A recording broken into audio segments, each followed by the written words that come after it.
Hello gamers, Power Word Heal here, and today we're going to talk about Priest Phase 5 BiS. This is going to be for the AQ patch, so AQ 40, AQ 20, and everything that came before it, the best in slot items leading up to now. It's going to be for Holy/Discipline spec, and we're going to do this a bit differently than we normally do for some of the other BiS lists that have come out in this channel. Usually what I'll do is we'll do a BiS video, and we'll talk about the actual BiS, and then we'll go into a bunch of contingencies, like, for example, what's a more realistic, reasonable BiS, right? Because sometimes it's difficult to get your full BiS. Then we'll also talk about things like item priority, so what items are best for you to get first, or what items are kind of like the most bang for your buck items, the most effective for the least amount of effort. Okay, and we'll also talk about how to position yourself in your guild to get the best items, or to like trade item priority in certain cases to make sure that if you're not getting one item, you're getting another item. Okay, so these are all important things, and we're still going to make all this content, but I'm going to split it into different videos. And I'm going to do that just to make it easier for the people that want to watch one or the other, right? And they don't want to watch all of them. So if you still like all the other content, you're going to get it, don't worry. It's just going to be done in separate videos. And this is going to be purely focused on the BiS. So, with that being said, we will hop right into things. Now, the one thing, the one caveat, and you're going to think I'm already backtracking on what I just said, but this is very important, is that your actual BiS on your character is always going to need to include 3-piece tier 2 on Priest. That is the most important thing. So, even when looking at this BiS list, okay, you have to keep in mind on your actual character in-game that you want 3-piece tier 2 at all times, because it's just such a powerful set bonus. If you don't know what it is, it's 15% of your mana regeneration to continue while casting. Okay, so most of you are already familiar with this. You've had it since Blackwing Lair. But you don't want to give this up, and you still need this. You're going to have this throughout the entire game. It's that powerful. So, yeah, you really, really want this, and no matter what, you need it. Otherwise, you're losing a ton of stats. It's like around 30 to 40 MP5 in most cases on a geared priest, right? So you don't want to be missing out on that. And basically, no matter what I'm telling you here, you have to make your list around what you have for 3-piece tier 2. Okay, and then as obviously you get, more of the tier 2 items, you can then choose. You have more choice into which ones you use. But until you get to that point, you need to make sure you include at least 3 of them. So that's going to alter your BiS a little bit. Just wanted to put that out there. So I don't want anybody griefing themselves just looking at this list and like, well, I don't have that tier 2 item, so I guess I'll just replace it with something else. Like, no, you need to have 3-piece tier 2 somewhere in your build. With that being said, there's only one alternative gear set that I'm going to talk about in this video, and that's because some people technically do consider this a BiS gear set, and that is your AQ 40 BiS that is combined with 3-piece tier 1 as well. Now, I'm going to make the argument for why I don't think you should use that, but I'll include it anyway, and we're going to do that towards the end of the video. So with all the disclaimers, the caveats out of the way, let's just kind of hop into the items here, right? So the helmet here, this is unequivocally the best item. Personally, I think it's even better than Crystal Adorned Crown because of the regen, and this is a good opportunity to talk about how we're kind of doing the BiS list, like how I'm judging the items. And the main philosophy, if you've watched other BiS lists on this channel, you're going to be familiar with it. If not, I'll break it down here. But the long and the short of it is that as a priest in Classic WoW, a lot of the spells that you're going to be casting don't have great spell power coefficients, which means that they don't scale from your healing power super well. So Flash Heal is like 0.4 something percent, like 0.42. Power Word Shield, which is great for pre-shielding or in certain clutch situations you want to use it, that's 0.1, so it only gets 10% of your healing power. When you're dispelling a lot, you're not, gaining no healing power is going into your dispel. It's not making your dispel better, right? And it's very important in some cases for priests to dispel. So, especially on Horde side, right, because you're pretty much the only magic dispel there. So you really do get saddled with a lot of the dispelling duty, in particular on Horde, which means that, especially on Horde, plus healing is less important than it would be for another class, in my opinion. And leaning into stats like MP5 tends to be a bit better, one argument that people usually make about MP5 is that, oh, you can always compensate for MP5 with mana potions and dark runes.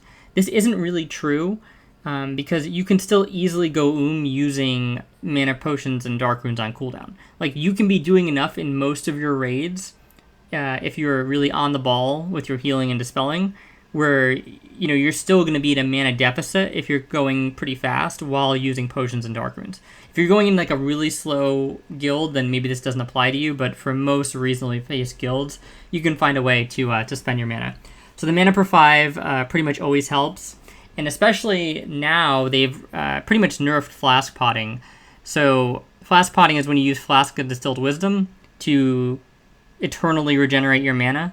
Essentially, now if you do that, that invalidates logs, which a lot of people don't like, so most people don't do it, especially if you're trying to get like a speedrun time or something like that. So now you can only use 5 Distilled Wisdoms, so even if you're at that level where you're using 5 Distilled Wisdoms, the MP5 most of the time is still going to have some type of benefit for you, right? So that's the reason why I think, giving up 11 MP5 essentially, for the crown, it's not quite 11, because keep in mind, you are getting approximately 3 MP5 from this amount of spirit at this level, right? But I would take the 11 MP5 all day over the extra 30 healing, and it's going to be hard for a lot of you guys to get the Crystal Adorned Crown anyway, so this is pretty much the de facto BiS for the phase. Okay, now for the necklace, the helmet, or the Amulet of the Fallen God, this is pretty much unequivocally the best. Something like this might be okay if you're in a guild that is struggling to kill bosses, I would say. Right? If you need every last point of mana to finish killing a boss, the extra 14 in here actually is probably going to give you more healing over the course of like a single boss encounter than the extra 20 healing on the Amulet of the Fallen God or something like Amulet of the Shifting Sands. However, this isn't going to be the case for most people, right? Most people are not struggling to kill bosses in WoW Classic, so this item kind of really gets overshadowed, and this is truly the best item. Now, I'm going to just make a very quick caveat here, and this is an item that you get from AQ20. It drops off the last boss from his head. You turn the head in, you get the item, and since this is available 2 times a week, essentially, and the head always drops, this is a very easy amulet to get, and you can see it's only 10 healing, essentially, down from this neck and a little bit of stamina. So you're really not going to want to give up prio on other items to get Amulet of the Fallen God, and you can just get Amulet of the Shifting Sands. Again, we're not trying to get super deep into this in this video, but I'm going to point out the obvious things in case people only watch one, right? So this is a perfectly viable replacement. Going into the shoulders, now from here on out, it gets interesting because there's different ways you can set up your 3-piece tier 2, right? And I have it set up in a particular way here, and I'll explain why later. So we're just kind of going to go through the items, and then I'll explain why in particular I chose the items that I did for 3-piece tier 2. You can obviously see that these are more like individual, for an individual item, these are better than the tier 2 shoulders here. But we're including these because we want this piece for our 3 set. So that's why that's there. Cloak of Clarity, just by far the best cloak. Again, this is something, though, that is kind of like very similar to Shroud of Pure Thought, right? There's not a ton of difference between them. So if you happen to get Shroud of Pure Thought from Blackwing Lair, then maybe, you're going to delay your priority on Cloak of Clarity a little bit. Cloak of Clarity is a really fantastic cloak, like, don't get me wrong, but it's just not that much different from this, right?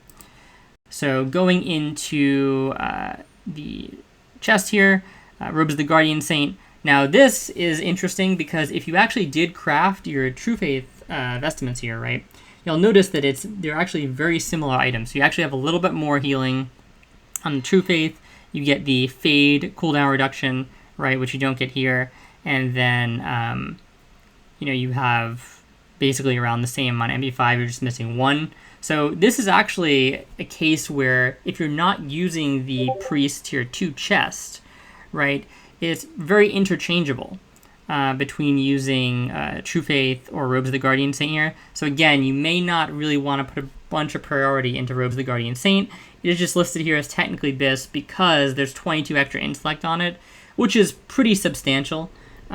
This kind of goes back to that thing I was talking about, the neck, where if you're really struggling to kill bosses, you notice more of the difference between Robes of the Guardian Saint.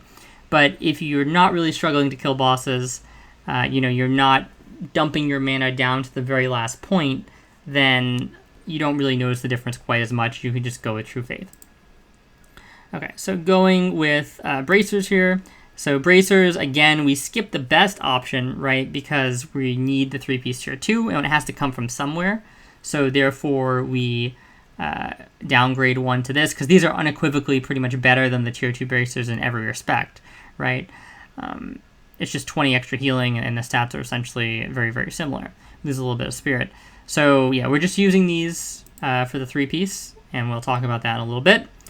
As for the weapons here, the Scepter here is just unequivocally the best Scepter in the game.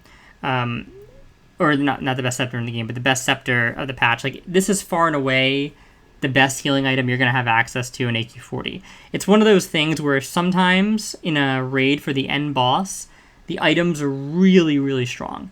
Think of this as something equivalent to an Onslaught Girdle. It's not maybe quite as good because you don't get it as early as something like Onslaught Girdle and MC, but this is just an incredibly strong item for where it is in the game. Usually, the High Warlord weapons will be somewhat equivalent. For example, the High Warlord dagger on Rogue is actually quite equivalent, at least for PvP, very similar top end and stuff. It does have like +3 weapon skill on the dagger from Cthulhu, which is quite good in PvE, depending on, you can not have to use Corehound gloves, stuff like that. But basically what I'm trying to say is the difference between the Cthulhu dagger and the High Warlord dagger isn't nearly as big as the difference between this Scepter and the High Warlord's Battle Mace. So this is just a standout item that's fantastic. And you definitely want to be trying to get this if possible. The Augur Staff here, which comes from the Ornaments, which I'm going to make, again, I'm going to include this more in another video. This is a great alternative option that's going to be an upgrade from your Benediction, if you still have that, especially and you're not using the High Warlord stuff. But, it doesn't compare with this at the end of the day. It's just a superb item. You can see that even as just a single item, this has more healing than the staff, and you still get your offhand, right? So it's kind of incredible. So moving on to the offhand here. Satora's Might is the best offhand, but the Lay of the Life Giver and the High Warlord's Tome are very equivalent, right? It's not worth it, again, to use a ton of prio in this item, but it is technically BiS.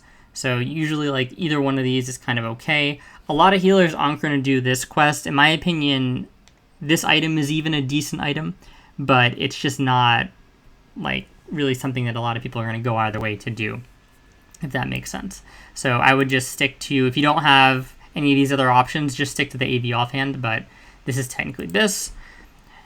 Going into the glove slot here. Now, the glove slot is interesting because I'm going to do a little quick breakdown here of how a lot of the top gloves compare with each other, okay? So the trans gloves are the ones that are the most kind of out there in terms of having just a different stat profile because they have 1% crit, okay? Now, they have basically like 3 MP5 when you convert the spirit, because remember it's around 5 spirit to 1 MP5 when you have 3-piece tier 2 active. And let's compare that to some of the other gloves. Okay, so we have 6 MP5, but it's really more like 9 MP5 here when you factor in the spirit. Then we have 5 MP5. Then we have 10 MP5. And the healing on these is very similar, right? Especially if you end up having this talent here, Spiritual Guidance, if you don't go disc to Power Infusion. So if we go back into this, you'll notice that we have 15 spirit, so 25%, right, is around like, 3 point something. So you're getting an extra like 3-ish healing on these, which brings them even closer to something like Gloves of the Messiah. So you're basically losing like 5 healing and 1 MP5 over the Prophecy Gloves, okay? And you're not even getting the fire resist or anything like that. So all the gloves here are actually quite similar. And for that reason, I would not suggest prioing gloves at all, because it's just so easy to just use your prophecy gloves and have those work just fine for this entire tier. Now, the one thing I will point out here is the gloves of dark wisdom, if you do want to use these because you just really love more plus healing. These are from AQ20, so in most cases, your AQ20 prio is not going to be conflicting with your 40-man prio. So this is probably the best upgrade option if you do want to upgrade gloves. That's not going to hurt you somewhere else. There's also these gloves that I'll just mention if you want pure plus healing, but in my opinion, you're better off going with the MP5, kind of like going back what we said on the philosophy for this entire video, and the reason why we use the hat even over the Crystal Adorned Crown, right? So that is the glove option. You could also use the handguards here as part of your 3-piece, but I just don't like it because I feel like you give up a lot of MP5, and I just don't really think the crit is all that valuable for a priest. It's not really going to change anything. It's only 1% crit in one slot. So that's basically how the gloves work. Now, for the belt is one of those where just unequivocally Grasp of the Old God is like so much better than anything else in the slot. It's not even close. Yeah, I mean, just a huge, massive upgrade over everything else. So, not much else to say there. The leggings, so it's very common, in my opinion, to use these as part of your 3-piece. And again, we're going to go into the 3-piece in a moment. But the reason why is because these, you're getting a slight amount of healing, but you're dropping quite a bit of MP5, right? These have a very juicy MP5 value. And, just gaining an extra 1% crit, not really the end of the world. Even if you combine this with the trans gloves, you're still only 2% crit in this grand scheme of things. It's not earth-shattering by any means. And these are really easy to get anyway, right? These are quite rare, and there's a lot of competition over them. So, especially if you're on Alliance, these are really more of like a paladin choice, in my opinion. So, it makes sense to stick with the 3-piece, or use these for the 3-piece tier 2. Now, for the boots of Pure Thought are the best boots. These can be hard to get, so you just use trans if you don't have them, and then that gives you more flexibility in terms of moving around other options here. We'll get to that in the other video. And then for the rings, we have the Pure Elementium Band. This is still insane. And then I would use Ring of the Martyr over Caught Band. But you can also use something like Signet of the Bronze Dragonflight. Once it's exalted, it's quite decent. Even this ring is like okay, but people don't really kill the boss for it because the bosses have to be killed in a certain order. So it's not really going to be something that's available to most people, I would say. In terms of the trinkets, Rejuve Gem, still the star of the show. And both Starter Scale as well as the Blue Dragon card are both fantastic trinkets. But I want to also point out this, the Scarab Brooch. This is the new trinket that comes in with AQ40. And basically, it's quite good because it kind of works like something like a Heart of Hakar. But it's a little bit different because it puts an Absorb on, which makes it so that you're much more likely to get the full effectiveness out of this, right? Because the Absorb is going to stay on the target. If you're choosing your target properly, it's most likely going to stay on long enough to be fully absorbed, and you can't really overheal with absorbs. So this is a fantastic trinket, especially for something like parsing. If you're a big parsing enthusiast on bosses and stuff like that, this is something that could be interesting to have. At this point in the game, depending on which trinkets you've picked up, though, you might have a lot of unused trinkets, right? So you might have your class trinket from Sunken Temple, you might have the Heart of Hakar, you might have the trinket from ZG, okay? And then you're going to have this potentially. So it's kind of a lot to be cycling all of these trinkets. And I think whether or not you want to go for this really depends kind of on what your trinket situation looks like. If you have really fantastic trinkets, like if you're rocking a Rejuve Gem and a Darkmoon card blue, I don't really know how much prio you put into getting this, okay?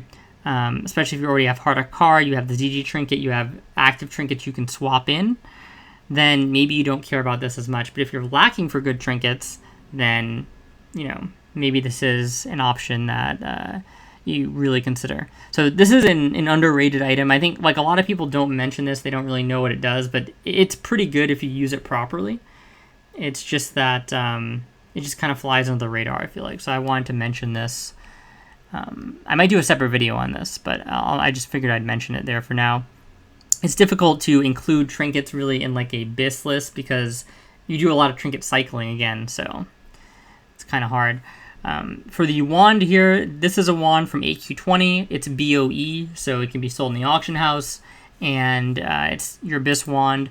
But I believe this comes out in Phase 5, which this is from the BRD coffers. It actually gets added there. So if you can find somebody to help you do that, this is a very similar wand, you'll notice, right? You're giving up 1 MP5 and 4 healing, and you're actually gaining 2 intellect here. So incredibly similar wands, but this one is obviously technically BiS. So yeah, that's basically that item. And that's all of the gear. Now, we'll talk about why we chose this particular combo of 3-piece, right? So we already talked about the legs and why we chose those over the other slot there. Now, the shoulders, you're only losing around like, basically 20 healing and a little bit of regen off the spirit. So that's why we go there, right? That we're not going to replace this with the tier 2 helm because you're losing so much mana per 5. Okay, we're not going to use the trans belt, obviously, because this belt is incredible. We're losing a ton of healing and MP5 if we do that. And then we're not going to be using the trans gloves because we're losing a lot of MP5 again. Okay, and we're not really gaining a ton of plus healing on the swap either, right? We're just straight losing MP5. The bracers here, we use these because, again, they're very similar to these bracers. They're just down like 20 healing or so, right? And we even gain a little bit of regen from spirit there. So ultimately, that's why we pick what we do. And obviously, if you don't have Boots of Pure Thought, then you can add one of these pieces back. So typically, if you don't have Boots of Pure Thought, what you're going to do is you are going to add either the bracer, you're going to add the bracers here, right, to Royal Redemption bracers, or you're going to change the shoulders to these shoulders. So that's typically what you're going to do if you don't have Boots of Pure Thought. And if you do that, you're not really losing out on that much, right? Because you're gaining like 30 healing going from your normal boots to Boots of Pure Thought, around that, a little bit less. It's like 27, something like that. And then you're gaining like close to, you're gaining like 18 healing going to this. And then you're gaining like 20 healing going from these bracers to these bracers. Okay, so it's not really a big deal if you don't have Boots of Pure Thought. You can just substitute out one of these. The nice thing about having Boots of Pure Thought is that it just allows you to not have one less item in AQ to prio, if that makes sense. So it just gives you more kind of, you don't have to worry about getting all the AQ items as much. You can focus your prio on the items that are really important, which we're obviously going to talk about in a different video. So that's why we did our particular setup of the 3-piece that we did. These are all fantastic items for that. And you can also, one other note, you can easily use Robes of Transcendence if you don't have True Faith Vestments crafted, right? So it's another thing you keep in mind there. And then you can mix around items even more. Now, in terms of the, I think it's here. Yeah, this is the one. So this is the setup that we have for the 3-piece tier 1. So this uses 3-piece tier 2 setup as well. Okay, and then it also uses 3-piece tier 1. So we use the best 3-piece tier 1 item. Now, I would not even consider doing this at all if you don't have these specific tier 1 items, because some of the tier 1 items are very bad, right? So the gloves are pretty good. The shoulders are okay, and the bracers are honestly pretty good. So if you use these 3 items, the best tier 1 items, you don't feel the impact of like losing the healing and stuff and the mana regen as much as you would if you did other items. I still ultimately wouldn't recommend this though. We're getting to a point in the game where I feel like we just kind of outgrow this set bonus once we're in full BiS. If you want to do this when you're going into the raid, for example, before you have all the other alternative BiS items, it's a fantastic option to, just run this when you're first entering into AQ40. But by the time you leave, I do think I would prefer to have replaced the tier 1 options here. And that's mainly because this set bonus, while it's good, it's really not the end of the world, because you have to think of it like this. The global in this game, the GCD, is 1.5 seconds, which means that, having a 1.4 second cast is really only useful if you haven't cast in the past 5 seconds. So if you're spam casting, you actually don't get the effect of this at all. Okay? This really only helps if you are casting for the first time on a target, right? It's just going to make your heal actually hit faster.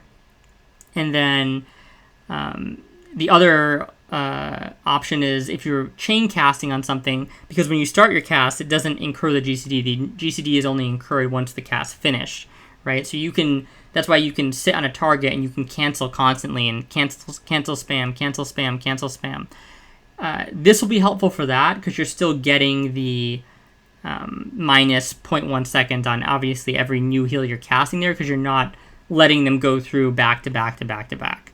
So the set bonus is definitely still useful, and that's why we've used it in the other videos. But by the time you get, if you do get into a position where you have like really full BiS from here, I would not really bother using this and would just use the actual BiS that we have here, if that makes sense. So yeah, I hope that covers everything. It's a pretty comprehensive guide, but I think we still kept it kind of short. So thank you so much for watching, guys. If this helped, if you liked it, feel free to like, comment, and subscribe. If you didn't, or you have something to argue with me in the comments, feel free. Always down to debate you guys. And yeah, thank you so much for watching, and talk to you guys next time.